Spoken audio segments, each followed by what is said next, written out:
Αγαπητοί φίλοι, κυρίες και κύριοι, καλώς ήρθατε στο πρώτο βίντεο podcast της σειράς της Πνευμονολογικής Εταιρείας Κύπρου, όπου κάνουμε την ιατρική απλή, ανθρώπινη και χρήσιμη. Ανοίγουμε ένα νέο κύκλο επεισοδίων υπό την ευγενική προσφορά της Πνευμονολογικής Εταιρείας Κύπρου με τον τίτλο «Πνευμονολογία, οι ειδικοί συμβουλεύουν». Στο πρώτο μας επεισόδιο φιλοξενούμε έναν καταξιωμένο επιστήμονα που γνωρίζει όσο λίγοι τι σημαίνει σωστή αναπνοή. Ακόμα και στον ύπνο. Μαζί μας είναι ο Ανδρέας Ζαχαριάδης, πνευμονολόγος και ειδικός διαταραχών ύπνου, με πιστοποίηση από την Ευρωπαϊκή Εταιρεία Διαταραχών Ύπνου. Ασκεί την ιατρική στο Πνευμονολογικό Κέντρο Λευκωσίας από το 2013, ενώ παράλληλα συμβάλλει ενεργά στην εκπαίδευση των νέων γιατρών ως λέκτορας πνευμονολογίας στην Ιατρική Σχολή του Ευρωπαϊκού Πανεπιστημίου Κύπρου. Με πλούσια ερευνητική δράση σε σημαντικά αναπνευστικά νοσήματα και ενεργό ρόλο στην Πνευμονολογική Εταιρεία Κύπρου, ο σημερινός μας καλεσμένος έρχεται να ρίξει φως σε ένα θέμα που αφορά πολύ περισσότερους από όσους νομίζουμε, την υπνική άπνοια. Γιατρέ, καλώς ήρθατε στο βίντεο. Καλώς σας βρήκα και ευχαριστώ πάρα πολύ για την ευγενική πρόσκληση. Είναι χαρά μου και τιμή μου, θα έλεγα, να ξεκινήσουμε μαζί αυτόν τον κύκλο των podcast και να ευχηθώ και εγώ με τη σειρά μου να κάνετε μια πολύ σωστή και έτσι έγκυρη ενημέρωση στους Κύπριους πολίτες. Το κοινό περιμένει εναγωνίως να σας ακούσει, γιατρέ, η αλήθεια να λέγεται. Θα ξεκινήσω λίγο διαφορετικά, αν μας επιτρέπετε. Γιατί κάποιος να επιλέξει την πνευμονολογία και μάλιστα τις διαταραχές ύπνου δεν είναι το πιο προφανές μονοπάτι, θα μπορούσε να πει κάποιος? Σίγουρα είναι πολύ καλή ερώτηση, αν και να σας πω ότι τώρα τελευταία έχει γίνει πιο, όχι να πω της μόδας, αλλά πιο γνωστό το πεδίο των διαταραχών ύπνου. Εγώ θυμάμαι όταν είχα ξεκινήσει τις εκπαιδεύσεις μου, δεν το ήξερε ο κόσμος, δεν το ήξεραν οι γιατροί.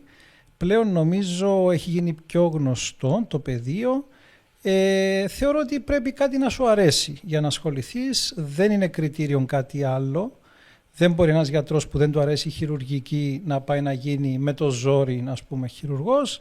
Δεν μπορεί κάποιος που δεν του αρέσει η επαφή με τον ασθενή να ακούσει το ιστορικό, να κουραστεί τον ασθενή, να τον εξετάσει, να ασχοληθεί με παθολογικές ειδικότητες και από εκεί και πέρα μετά διαλέγεις την κλίση που έχεις, αν σου αρέσει για παράδειγμα η καρδιολογία, η πνευμονολογία, οι διαταραχές ύπνου και επιλέγεις πώς θα πορευθείς στην επαγγελματική σου πορεία. Νομίζω αυτά είναι τα κριτήρια, είναι πιο απλά.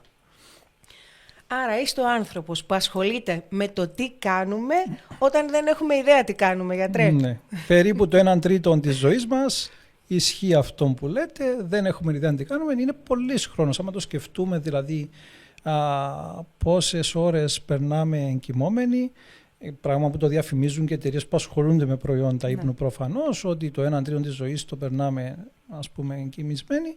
Από εκεί και πέρα σίγουρα έχει πολύ σημασία να διερευνηθούν και τα διάφορα προβλήματα και οι παθολογίες στον ύπνο. Πολύ σωστά.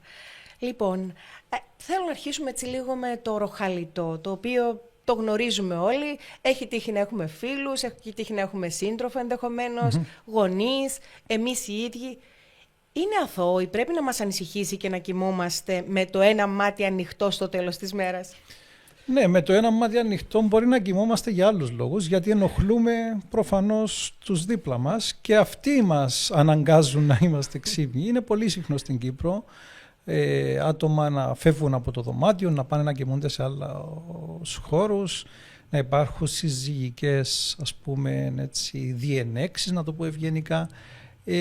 Δεν είναι η λύση βέβαια αυτά, εξυπακούεται ότι δεν είναι η λύση να φύγω να πάω να κοιμηθώ σε άλλο δωμάτιο γιατί ενοχλώ την οικογένειά μου, δεν είναι η λύση να με σκουντάνε, να με σπρώχνουν, να με ξυπνάνε συνέχεια γιατί τους ενοχλώ, δεν είναι η λύση να βάζουμε ενωτοασπίδες κλπ. Η λύση είναι να βρούμε γιατί ροχαλίζουμε και είναι πολύ σημαντικό όντως να διευκρινίσουμε εάν είναι αθώο το ροχαλιτό, που σημαίνει με απλά λόγια απλά ροχαλίζω, αλλά τουλάχιστον δεν παθαίνω κάτι άλλο, όπως είναι η υπνική άπνοια που πέφτει το οξυγόνο μου το βράδυ, ή αν το ροχαλιτό πράγματι είναι έναν καμπανάκι που χτυπάει για να ανησυχήσω τέλος πάντων και να τρέξω να ζητήσω ιατρική βοήθεια που μπορεί να κρύβει άλλη διαταραχή, όπως είπα και πριν, την υπνική άπνοια. Μάλιστα.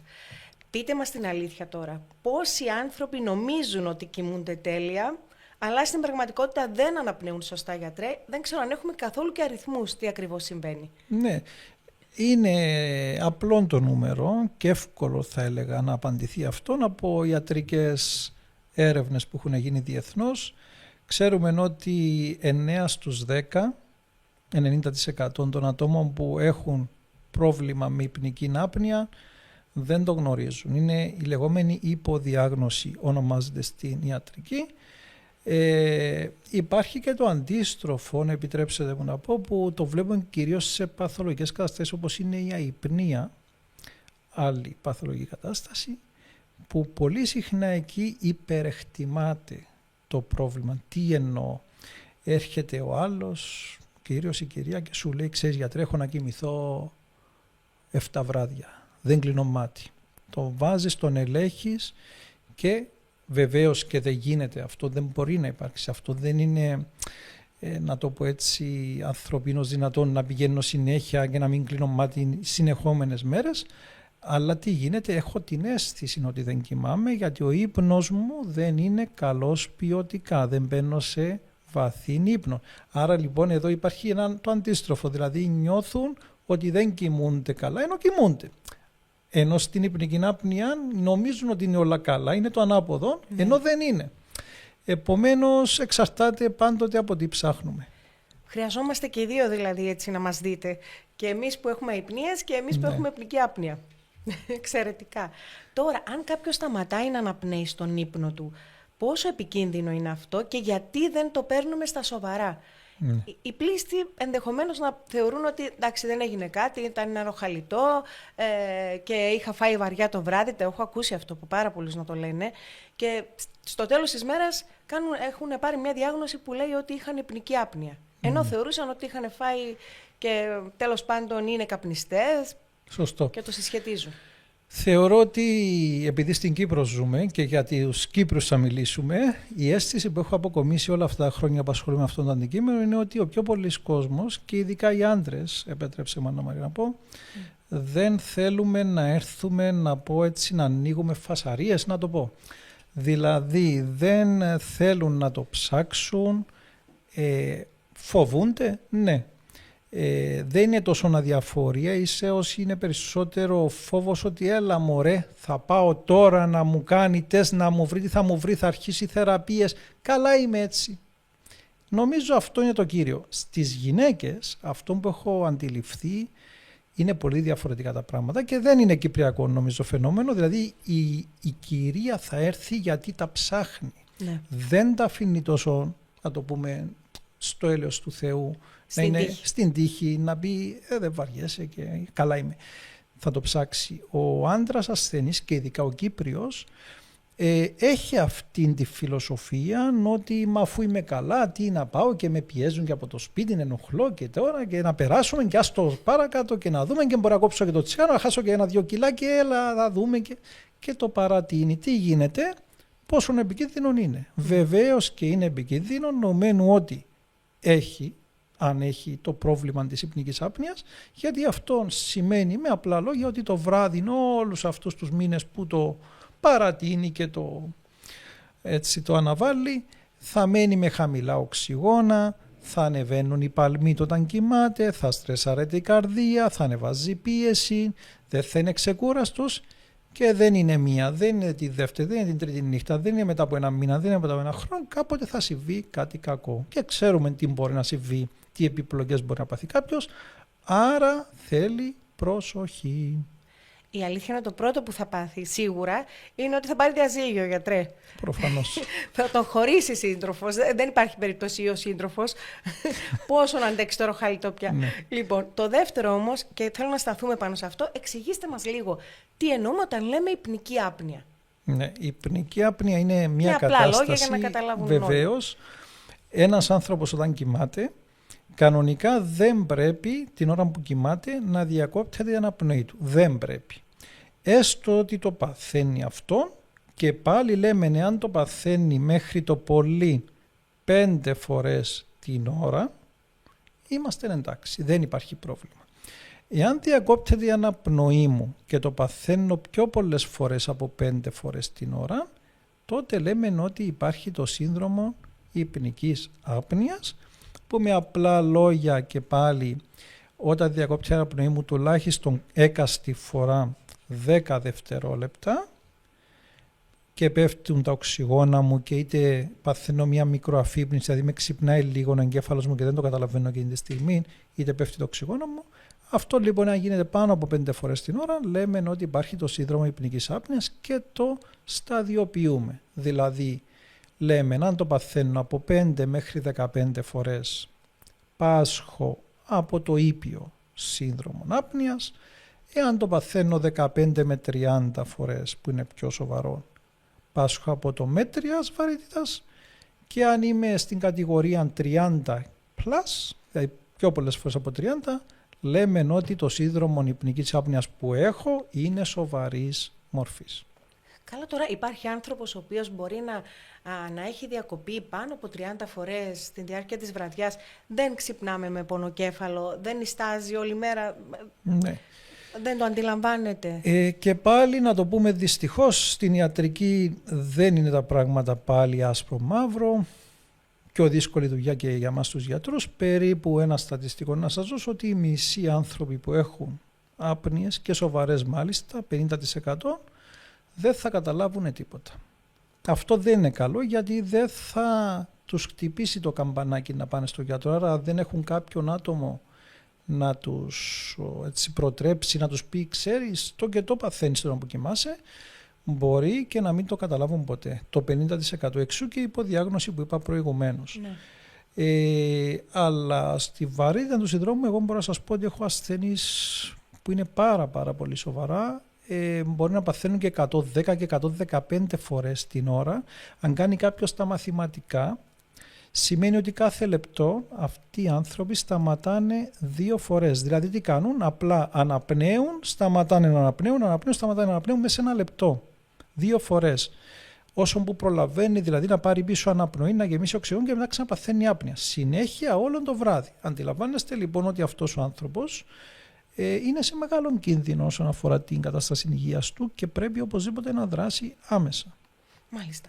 Τώρα, να κάνουμε και λίγο ξεκαθάρισμα κάποιων μύθων, γιατρέ, γιατί υπάρχουν και οι μύθοι. Το ροχαλιτό γενικότερα είναι φυσιολογικό, γενικότερα? Όχι. Όταν ροχαλίζω δεν είναι φυσιολογικό να κάνω αυτόν τον θόρυβο. Δεν πρέπει να κάνω ροχαλιτό. Μάλιστα. Το αν κάνω ροχαλιτό, σκέτο, χωρίς να κόβεται η αναπνοή μου, μπορεί να φταίνε διάφοροι παράγοντες. Ανατομική, το βάρος, αν είμαι εύσωμος. Εάν καπνίζω, παίζει ρόλο διότι χαλαρώνουν οι μύες πίσω στο λαιμό, στο φάριγγα. Ναι. Και τι είναι το ροχαλιτό? Είναι η δόνηση, ο ήχος που ακούεται από τη δόνηση των τυχωμάτων του αεραγωγού μας. Να το πούμε τελείως απλά.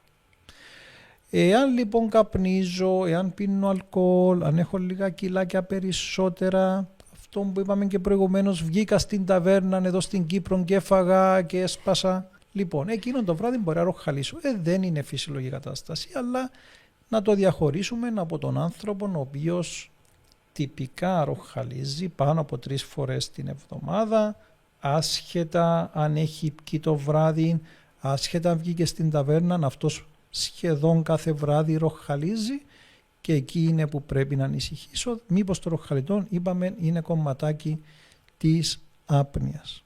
Μάλιστα. Τώρα, ακόμη ένας μύθος ενδεχομένως ή πραγματικότητα και θέλουμε να μας πείτε και γι' αυτό, γιατρέ. Αν είμαι νέος, αποκλείεται να έχω άπνοια? Το μόνο πρόβλημα είναι ότι απλά ενοχλώ τον σύντροφό μου? Όχι, είναι μεγάλο ψέμα αυτό. Ναι. Έχουμε ασθενείς, όχι μόνο νεαρούς, άμα σας δείξω ασθενείς που έχουμε που μπορεί να είναι, όπως λέμε, τόσο γυμνασμένοι με κοιλιακούς και να έχουν άπνοιες. Δεν είναι δηλαδή αυτόν ότι το παθαίνει ένας ηλικιωμένος ή μια γιαγιά. Δεν είναι αυτό. Ίσα που το πικ, δηλαδή η πιο ψηλή συχνότητα του συνδρόμου, παρατηρείται διεθνώς και πάλι ηλικίες 45, 55, 60. Εκεί είναι το πικ. Δεν σημαίνει ότι οι 80χρονοι έχουν πιο πολλές άπνοιες από έναν 20χρονο. Μπορεί να υπάρχουν άλλοι λόγοι. Ένας 20χρονος να έχει ανατομικές ανομαλίες, δυσμορφίες στη γνάθο. Μπορεί να είναι πολύ παχύσαρκος, για παράδειγμα. Δεν σημαίνει ότι αν δεν γίνει 60-70 δεν κινδυνεύει. Στις γυναίκες δε είναι κομβικό όριο η εμμηνόπαυση. Και είναι γνωστό ότι εκεί ξεκινάνε διάφορα. Ανάμεσα σε αυτά είναι και το ροχαλιτό. Λοιπόν, θα το θυμόμαστε, θα το έχουμε είναι υπόψη σημαντικό. Τώρα. Τι γίνεται, αλλάζει το ορμονικό προφίλ της κοπέλας και ανάμεσα σε άλλα φαίνεται ότι ασκούν έναν προστατευτικό ρόλο οι ορμόνες προηγουμένως, επομένως κρατάνε καλά ανοιχτούς τους μύες εδώ στο αντιχώματα του φάριγγα που είπαμε προηγουμένως και μετά την εμμηνόπαυση υπάρχει μια χαλάρωση. Αυτή η χαλάρωση, αν μια κοπέλα έχει και άλλους παράγοντες όπως εξηγήσαμε, είναι πολύ πιθανό να την οδηγήσει και να εμφανιστεί σε εκείνη τη φάση της ζωής της και το σύνδρομο υπνικής άπνοιας. Όλα τα δυσάρεστα σε εμάς τις γυναίκες, γιατρέ, αλλά ευτυχώς εμείς είμαστε προνοητικές, εμείς πηγαίνουμε πιο νωρίς στο γιατρό, οπότε έτσι θα τα προλάβουμε. Βεβαίως. Ισχύει αυτό. Το ξέρω, είναι αλήθεια. Λοιπόν, θέλω να σας ρωτήσω και αν υπήρξε κάποιο περιστατικό το οποίο έτσι το θυμάστε, ένα περίεργο περιστατικό υπνικής άπνοιας που έχετε δει. Θυμάμαι κάτι, μπορεί να μην είναι περίεργο, αλλά είναι συγκινητικό, δηλαδή ακόμη έχει πάρα πολλά χρόνια που συνέβηκε και είναι πράγματι, θα σας πω την ιστορία. Ήταν ένα παιδί, μπορεί να ήταν 13-14, μικρό παιδί και με παίρνει τηλέφωνο στο ιατρείο μου πριν χρόνια και μου λέει, γιατρέ, θέλω τη βοήθειά σου, χωρίς να με ξέρει το παιδί. Του λέω, τι έγινε, το και το, μου λέει, μπορώ να σου στείλω στο κινητό σου ή να έρθω να σου δείξω ένα βίντεο που τράβηξα τον μπαμπά μου. Και του λέω, εννοείται. Λοιπόν, έρχεται το παιδάκι, μου δείχνει ένα βίντεο και ήταν ο μπαμπάς του, ένας κύριος ο οποίος ξάπλωνε στον καναπέ ένα απόγευμα. Το παιδάκι τον τραβούσε βίντεο με το κινητό και ο πατέρας του πάθαινε σοβαρές άπνοιες, σοβαρών περιστατικών ο κύριος, με μεγάλες διακοπές στην αναπνοή του. Και ήταν πραγματικά μια στιγμή που και εγώ με άγγιξε συναισθηματικά, διότι το ίδιο το παιδί κατάλαβε ότι ο μπαμπάς του κινδυνεύει, μπορεί να μείνει και στον τόπο που το λέμε στα κυπριακά, με τις σοβαρές άπνοιες. Και το ίδιο το παιδάκι ήρθε, μου το έδειξε και το ίδιο το παιδάκι τον έπεισε να έρθει. Κάναμε το τεστ, μπήκε εύκολα η διάγνωση. Δεν ήταν δύσκολο να μπει η διάγνωση. Και ο κύριος τώρα, χτύπαξε, μέχρι στιγμής έχει αλλάξει η ζωή του άρδιν προς το καλύτερο. Και ακόμη είναι ασθενής μου και χαίρομαι πάρα πολύ που είναι πολύ καλύτερα. Είναι πολύ συγκινητικό αυτό, πραγματικά και πολύ όμορφο και μπράβο στο παιδάκι. Τώρα, είναι αυτό που είπατε, γιατί πολλοί το υποτιμούν. Τι πραγματικά μπορεί να προκαλέσει η υπνική άπνοια αν δεν αντιμετωπιστεί. Και να τα πάρουμε έτσι εντελώς ξεκάθαρα για να, και ο κόσμος που μας βλέπει να μπορεί να κατανοήσει το πόσο σοβαρό είναι αυτό για να έρθει, αν και εφόσον χρειαστεί, εγκαίρος για να τον δείτε εσείς οι ειδικοί. Το πιο συχνό και το πρώτο που θα κάνει είναι μια ψηλή αρτηριακή πίεση, που αυτό βέβαια είναι αφετηρία για πολλά άλλα. Όπως είπαμε, το βράδυ όταν κόβεται η αναπνοή μας δεν χαλαρώνει ο οργανισμός μας, δεν ξεκουράζεται, αυτό διεγείρει το συμπαθητικό νευρικό σύστημα, ανεβαίνουν οι παλμοί μου, ανεβαίνει η πίεσή μου και το πρωί και τις πρωινές ώρες πριν να ξυπνήσω παρατηρείται μια καταγραφή στις τιμές της πίεσης του ασθενή, που δεν πέφτει η πίεση. Δεν υπάρχει αυτό το deepening, όπως λέμε, της πίεσης που είναι χαρακτηριστικό όταν κοιμόμαστε, να χαλαρώνει ο οργανισμός και να πέφτει και η πίεσή μας, που πρέπει να γίνει αυτό. Στα άτομα λοιπόν αυτά μένει ψηλή η πίεση και το βράδυ, το πρωί που ξυπνάνε έχουν ψηλή πίεση πολύ συχνά και κάποιους πονοκεφάλους, ημικρανίες, ζάλι, νιώθουν ότι δεν ξεκουράστηκαν το προηγούμενο βράδυ. Και αυτό έχει να κάνει και με άλλους παράγοντες, το ότι ο οργανισμός τους δεν μπήκε σε ένα ύπνο νήτρια βαθύ να ξεκουραστούν. Πέραν όμως της αρτηριακής πίεσης υπάρχει μεγάλη συσχέτιση 4,5 φορές επί με τα εγκεφαλικά. Τι σημαίνει αυτό? Ένας άνθρωπος που έχει άπνοιες και ο δίδυμος του που δεν έχει άπνοιες, αυτός που έχει άπνοιες έχει 4,5 φορές περισσότερες πιθανότητες να πάθει εγκεφαλικό επεισόδιο. Πολύ σημαντικό. Έχει μεγάλη συσχέτιση με καρδιολογικά προβλήματα. Αρρυθμίες, υπάρχει λεγόμενη κολπική μαρμαργή που είναι σοβαρή αρρυθμία που χρειάζεται κάποιος να παίρνει αντιπιχτικά, αλλιώς κινδυνεύει και πάλι από εγκεφαλικά επεισόδια. Μπορεί να προδιαθέσει σε στεφανιάνος αυτό που λέμε που βάλαμε stent, μπαλονάκι που λέει ο κόσμος, έμφραγμα. Και έχει βρεθεί και συσχέτιση με μεταβολικό σύνδρομο, διαβήτη. Τι σημαίνει αυτό?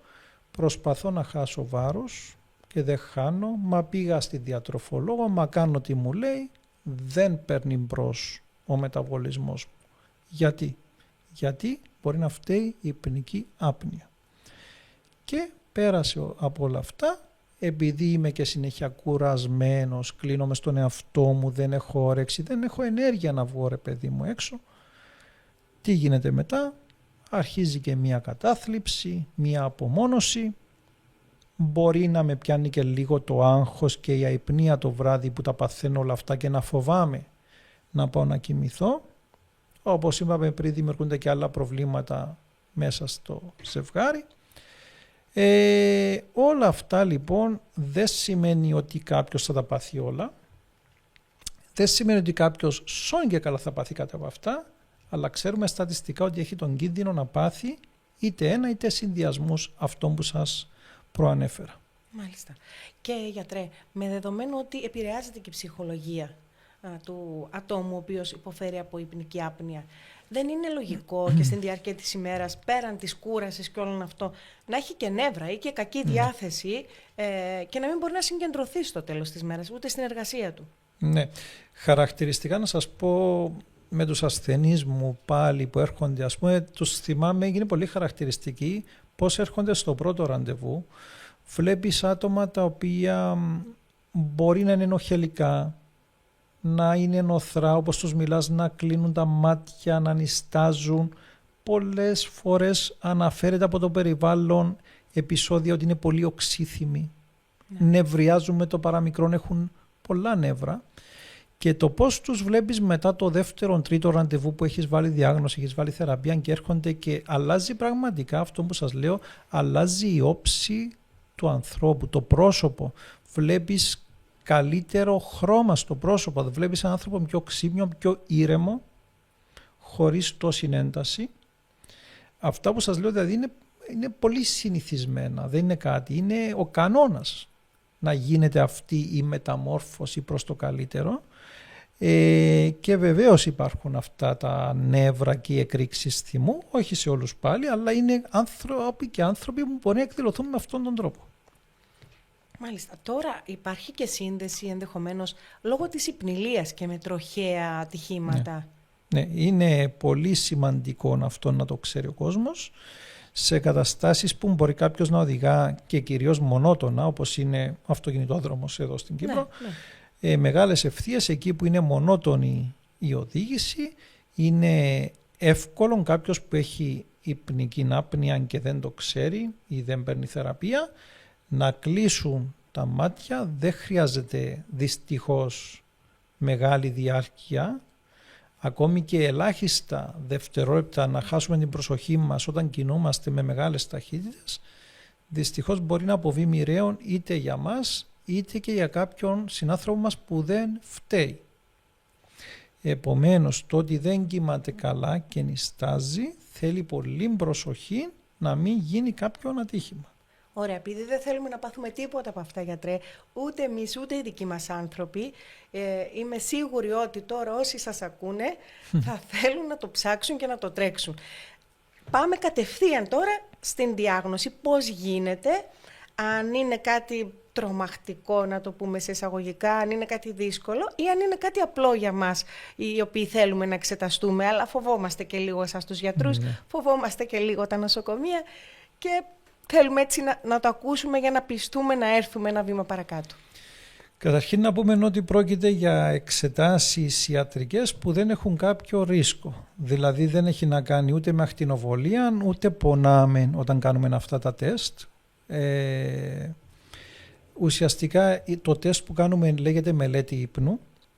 Μπορεί να γίνει με 2 διαφορετικούς τρόπους. Ο ένας ο τρόπος ο πιο απλός και βέβαια ο λιγότερο, να το πω έτσι, λεπτομερής, είναι να βάλουμε μια μικρή συσκευή συνήθως στο πρόσθετο θωρακικό τείχομα του ασθενή και να πάει σπίτι να κοιμηθεί και να μας το επιστρέψει την επόμενη μέρα. Αυτό θα καταγράψει διάφορες παραμέτρους τις οποίες εμείς θα αναλύσουμε. Η άλλη εξέταση, η πιο έτσι λεπτομερής που θεωρείται τον gold standard, είναι ο εξεταζόμενος να έρθει να κοιμηθεί σε έναν ειδικό χώρο που ονομάζεται εργαστήριο ύπνου. Υπάρχουν σε όλες τις χώρες εργαστήρια ύπνου. Εκεί λοιπόν θα γίνει μια πιο εμπεριστατωμένη καταγραφή των λειτουργιών του εξεταζομένου από εγκεφαλογράφημα, καρδιογράφημα, μυογραφήματα, κινήσεις ποδιών, θα υπάρχει καταγραφή βίντεο, ήχου, όλα αυτά σε έναν περιβάλλον άνετο, ήσυχο, με συσκότηση, με καταρτισμένο προσωπικό ευγενικό που θα νιώσει άνετα, λες και είναι στο σπίτι του, δεν πρέπει να έχει αυτόν το άγχος ότι Παναγία μου θα πάω σε ξένο χώρο και θα κοιμάμαι. Τα ακούμε όλη μέρα και έρχονται και μετά και μας λένε πράγματι γιατρέ δεν ήταν τίποτα. Απομυθοποιείται. Λοιπόν, δεν πρέπει να τους πιάνει αυτό το στρες, είναι πολύ άνετα, κοιμούνται. Πριν να κοιμηθούν τοποθετούμε κάποια μικρά αυτοκολλητάκια πάνω σε διάφορες περιοχές του προσώπου και του σώματος. Το πρωί με το καλό θα ξυπνήσει ο εξεταζόμενος, θα πάει στην τουαλέτα να ανοιχτεί, να αφαιρεθούν αυτά, να καθαριστεί και πάει στη δουλειά του, λες και δεν συνέβηκε τίποτα. Δεν θα δώσουμε κάτι έξτρα για να κοιμηθεί. Δεν θα αλλάξουμε κάποια φάρμακα που παίρνει επίτηδες εκείνον το βράδυ. Δεν θα πούμε να φάει άλλα φαγητά ή άλλα ποτά από αυτά που τρώει κάθε μέρα, διότι πρέπει να μιμηθούμε τις πραγματικές συνθήκες στη ζωή του εκάστοτε ανθρώπου. Τη ρουτίνα του. Τη ρουτίνα του. Επομένως, ούτε γι' αυτό πρέπει να ανησυχεί. Αυτό που σας περιέγραψα δεν έχει, δηλαδή δεν αναμένουμε να πάθει κάποιος κάτι όταν κάνει αυτό το τεστ, δεν είναι επεμβατική εξέταση, δεν είναι χειρουργείο, δεν είναι μολυψία, δεν είναι ακτινογραφία που έχει ακτινοβολίες κλπ. Επομένως, κανένας λόγος ανησυχίας. Τα αποτελέσματα συνήθως βγαίνουν μετά από λίγες μέρες, διότι χρειάζεται μια ειδική επεξεργασία και ανάλυση που θα κάνει ο υποφαινόμενος και από εκεί και πέρα θα ενημερωθεί ο ασθενής για τα καθέκαστα, τι πρέπει να κάνει, τι δεν πρέπει και ούτω καθεξής.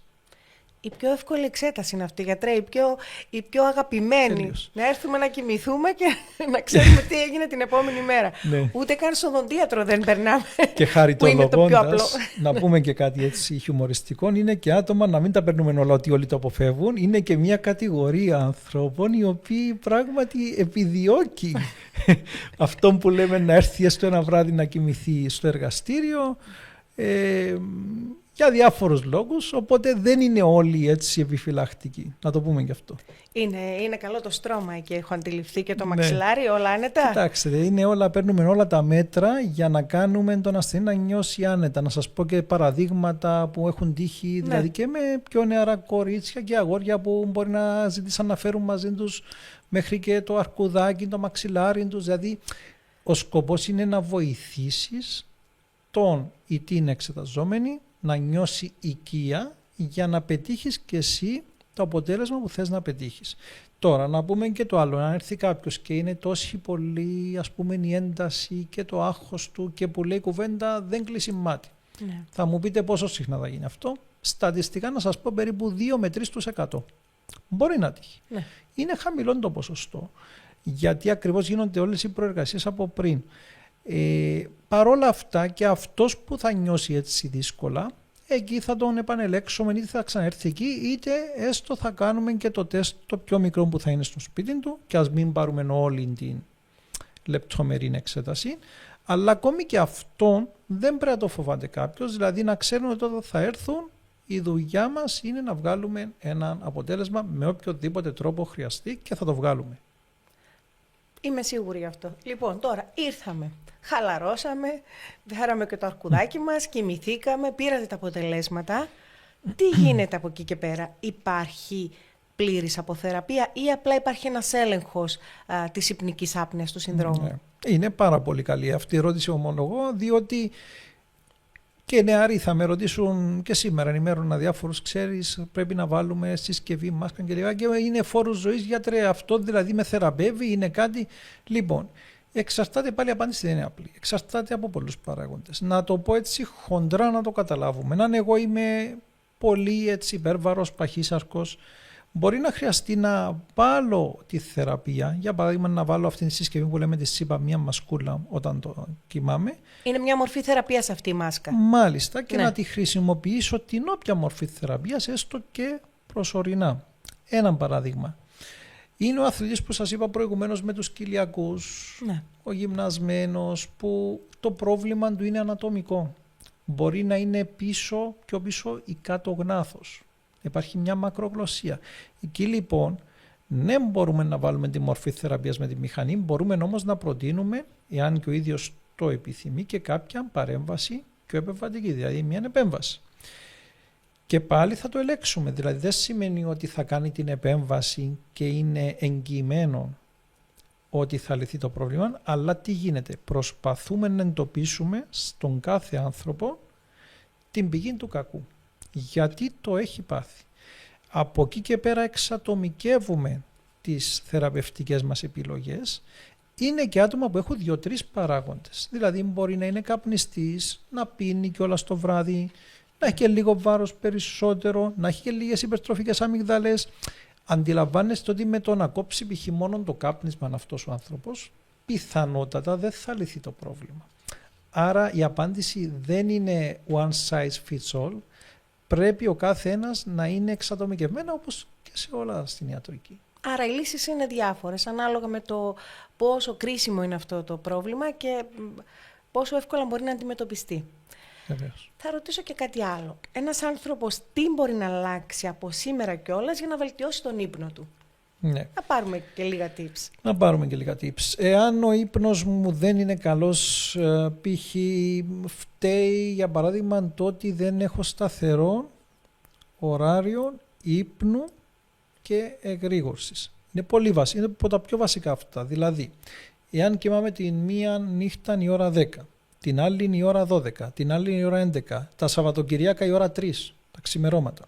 Τη Δευτέρα ξυπνάω η ώρα 6 γιατί έχω 100 υποχρεώσεις το πρωί. Ενώ Σαββατοκυριακά ξυπνάω η ώρα 1 το μεσημέρι. Δεν γίνεται. Τελεία και παύλα. Δεν γίνεται.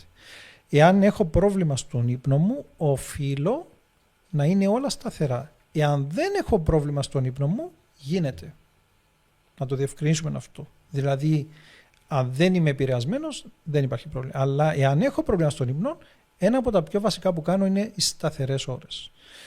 Το δεύτερο είναι αποφεύγω χρήση οθονών, που το κάνουν όλοι, πριν τον ύπνο. Είτε λέγονται τηλέφωνα, είτε λέγονται tablets, είτε λέγονται τηλεοράσεις. Αυτό είναι το λάθος που κάνουμε, θεωρείτε? Όλοι. Ένα από τα λάθη που κάνουμε. Ναι. Για πολλούς λόγους.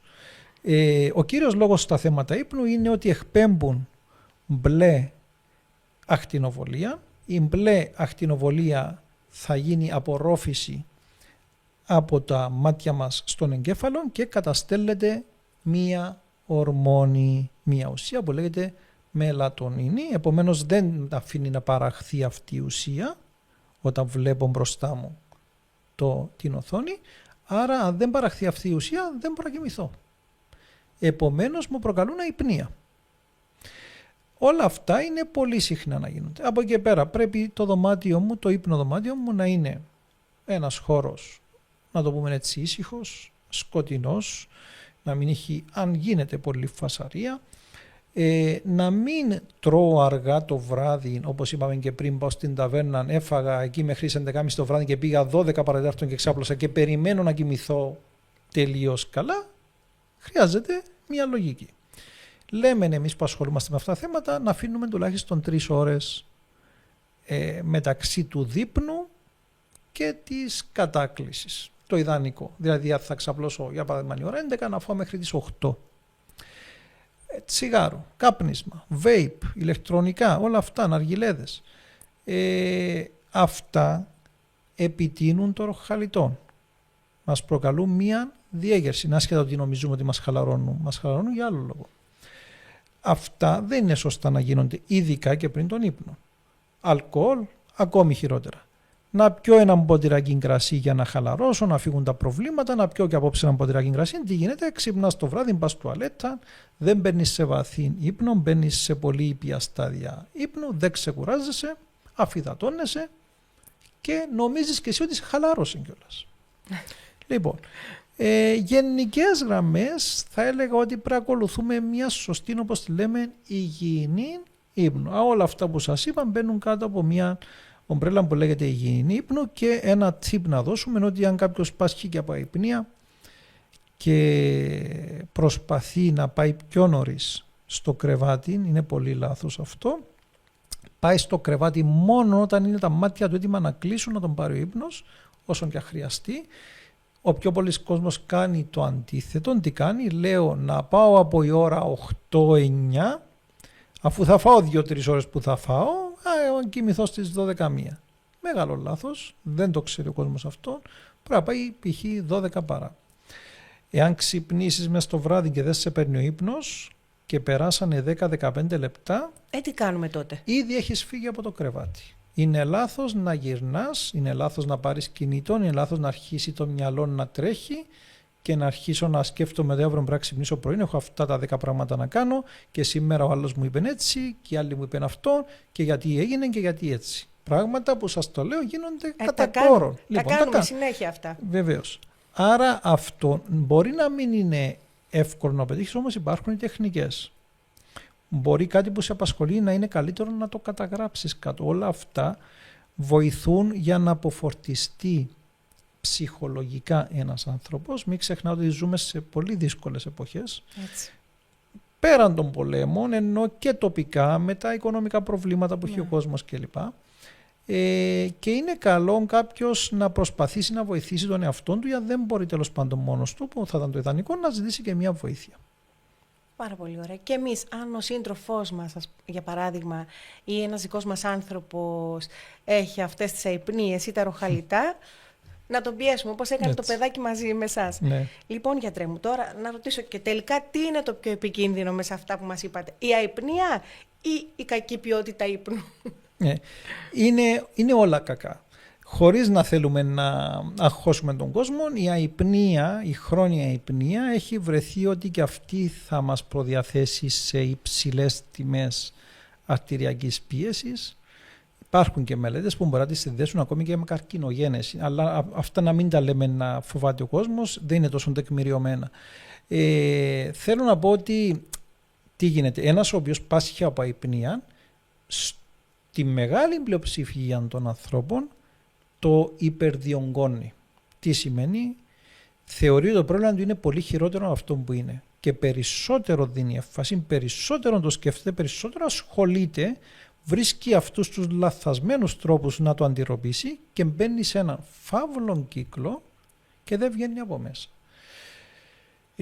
Υπάρχουν οι λύσεις και για την αϊπνία, όπως είπα, με τη γνωσιακή, αυτό που σας είπα πριν, η γνωσιακή συμπεριφορική παρέμβαση, μπορεί να γίνει από ψυχολόγους, είναι η υγιεινή του ύπνου, και υπάρχει και η φαρμακοθεραπεία. Σίγουρα. Δεν είναι η προτεραιότητά μας μόλις μπει κάποιος στο ιατρείο και μου λέει δεν κοιμάται, να του αρχίσω εκεί μια λίστα με 10 διαφορετικά φάρμακα. Το τονίζουμε αυτό. Για να φύγει από μπροστά μου. Η λύση είναι να μείνει μπροστά μου και να προσπαθήσω να το βοηθήσω. Από εκεί πέρα όμως μπορεί να χρειαστεί να συζητήσουμε και διάφορες ειδικότητες.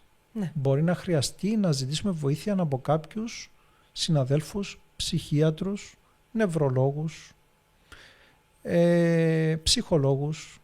Δεν είναι ντροπή και δεν είναι κακό. Ο κόσμος δεν πρέπει να έχει αυτά τα ταμπού 2026.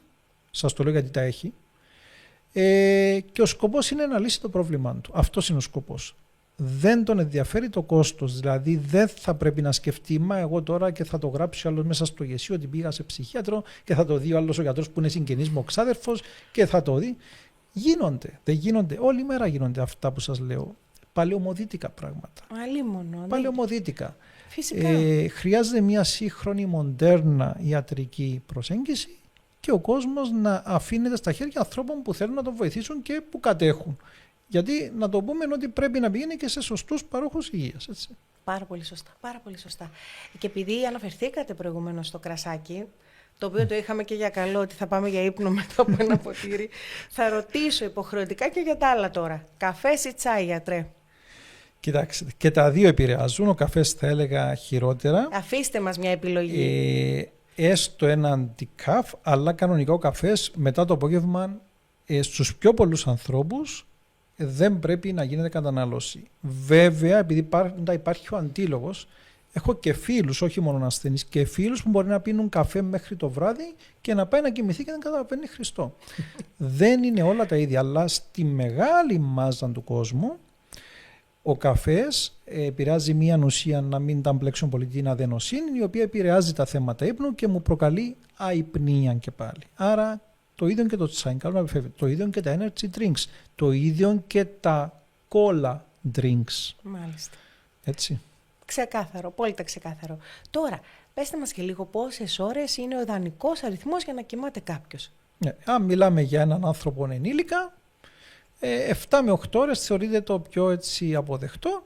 Και πάλι, άμα δείτε την καμπύλη στατιστικά, κάποιος θα κοιμάται 6-6,5 και θα είναι μια χαρά. Κάποιος θα κοιμάται και θα είναι λειτουργικός όταν πιάσει τις 9 ώρες. Κανένα πρόβλημα.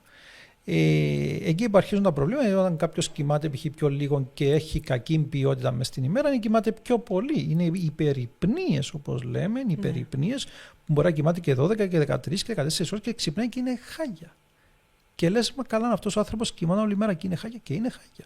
Άλλες παθολογικές καταστάσεις αυτές, άλλες διαταραχές ύπνου. Λοιπόν, επομένως, να το θυμάται ο κόσμος, 7 με 8 ώρες είναι το normal, τέλος πάντων. Επομένως, εγώ έχω καταλάβει ότι δεν γλιτώνουμε, πρέπει να έρθουμε να μας δείτε, γιατρέ. Σαφέστατα. Αυτό είναι σίγουρο. Τώρα, υπάρχει κάποιος μύθος γύρω από τον ύπνο που σας εκνευρίζει κιόλας? Δηλαδή, το ακούτε και κνευρίζεστε, γιατί λέτε τώρα, τι μου λέει, δεν γίνονται αυτά να τα πιστεύουμε. Να σας πω τι με εκνευρίζει, το ότι δεν δίνεται η κατάλληλη έμφαση. Πλέον ο ύπνος διεθνώς και σε επιστημονικές κοινότητες που είναι πολύ μπροστά, ιατρικές κοινότητες, έχει πλέον την ίδια θέση σε βαρύτητα και χρησιμότητα, όπως είναι το άλλο που είναι η διατροφή και η άσκηση. Δηλαδή είναι εισάξια η ποιότητα που θα σου δώσει στην υγεία σου ο καλός ο ύπνος. Πλέον τι γίνεται? Ζούμε σε μια, να το πούμε, ζούγκλα που κόβει ο καθένας από τις ώρες ύπνου. Εντάξει, και η διατροφή δεν πάει πολύ καλά, να το λέμε αυτό, και η άσκηση τέλος πάντων, αλλά τι κάνει? Κόβει για να προλάβει. Κόβει γιατί έχει σκέψεις, κόβει γιατί έχει σκοτούρες και μειώνει τον ύπνο, ενώ είναι έναν τρίπτυχο, έναν τρίγωνο, φανταστείτε, που κάθε σκέλος έχει την ίδια δύναμη.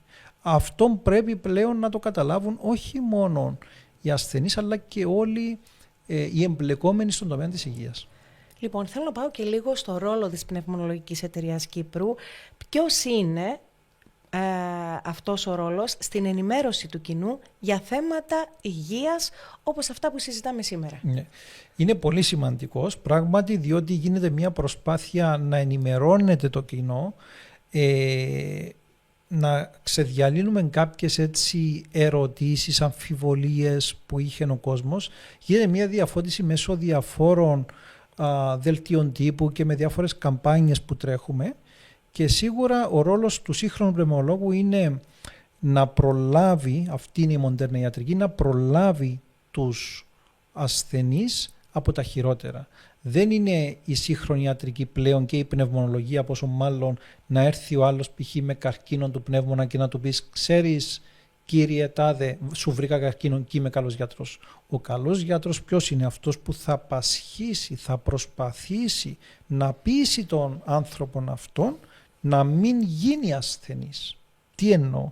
Να τον βοηθήσει με διάφορα προληπτικά μέτρα, να μην αναπτύξει, για παράδειγμα, πήραμε τώρα τον καρκίνο, να μην αναπτύξει τον καρκίνο. Αυτός είναι ο καλός γιατρός πλέον. Και η Πνευμονολογική Εταιρεία, οφείλω να πω ότι προσπαθεί και όλοι μας οι συνάδελφοι οι πνευμονολόγοι, ο καθένας στο πεδίο του, στην περιοχή του ακόμη, προσπαθούμε με αυτήν τη φιλοσοφία να διαφωτίζουμε τον Κύπριο ασθενή. Και σας ευχαριστούμε πάρα πολύ γι' αυτό. Είναι σημαντικό να υπάρχουν οργανωμένοι επιστημονικοί φορείς που ασχολούνται με την πρόληψη, επειδή αναφερθήκατε στην πρόληψη, γιατρέ. Βεβαίως είναι σημαντικό, διότι αυτοί είναι που θα κάνουν και τις διάφορες ενέργειες και στην πολιτεία να πάρει διάφορα μέτρα, που είναι πολύ σημαντικό, αλλά επιτρέψτε μου να πω εδώ και το ρόλο των οργανωμένων ασθενών, που έχω και την τιμή, γιατί είναι πραγματικά τιμή, να υπηρετώ ως αντιπρόεδρος του Παγκύπριου Συνδέσμου Πνευμονοπαθών και Φύλων, που είναι ο σύνδεσμος των πνευμονοπαθών μας, μεγάλος σύνδεσμος με πάρα πολλά μέλη, ο οποίος είναι πολύ ενεργός. Έχουμε μέσα άτομα τα οποία είναι πολύ δυναμικά, ασθενείς, που θα προσπαθήσουν να έχουν εμπλοκή και με τους αρμόδιους φορείς της πολιτείας για να προσπαθήσουμε να προλάβουμε διάφορα πράγματα. Τώρα που ήταν η πυρκαγιά πριν λίγων καιρών, προσπαθήσαμε και δώσαμε συμπυκνωτές οξυγόνου σε πυρόπληκτους που πήραμε από μια εταιρεία δωρεάν και ήταν άτομα τα οποία δεν μπορούσαν να αγοράσουν. Είναι πολύ συγκινητικές ιστορίες αυτές που σας λέω. Δεν μπορούσαν να αγοράσουν οξυγόνο, είχαν υποστεί βλάβες από την εισπνοή του μονοξιδίου που είχε καεί εκεί το σπίτι και τους χορηγήσαν κάποιες συσκευές. Με τα οξυγόνα τώρα έχει γίνει μεγάλη προσπάθεια για να μπορέσει να καλύψει και το Υπουργείο π.χ. το ρολόι του. Σας λέω διάφορα παραδείγματα. Επομένως είναι και η επιστημονική εταιρεία μαζί, αγκαλιά, και με το σύνδεσμο ασθενών που πάνε πλέον όλοι μαζί για να πετύχουν αυτό που χρειάζεται να πετύχουν στην Κύπρο. Είναι σπουδαίο αυτό που μας λέτε, γιατρέ. Τρέχετε και τους πυρόπληκτους, τρέχετε και στην περίοδο του COVID, το θυμόμαστε πάρα πολύ καλά, το σπουδαίο έργο που κάνατε τότε στα νοσοκομεία και στα ιδιωτικά νοσηλευτήρια. Λοιπόν, και έτσι επειδή σιγά σιγά πηγαίνουμε προς το τέλος αυτού του podcast, θέλω να σας ρωτήσω, εσείς ως Ανδρέας Ζαχαριάδης, κοιμάστε τέλεια ή σας κυνηγάει η επιστήμη και στον ύπνο? Ναι.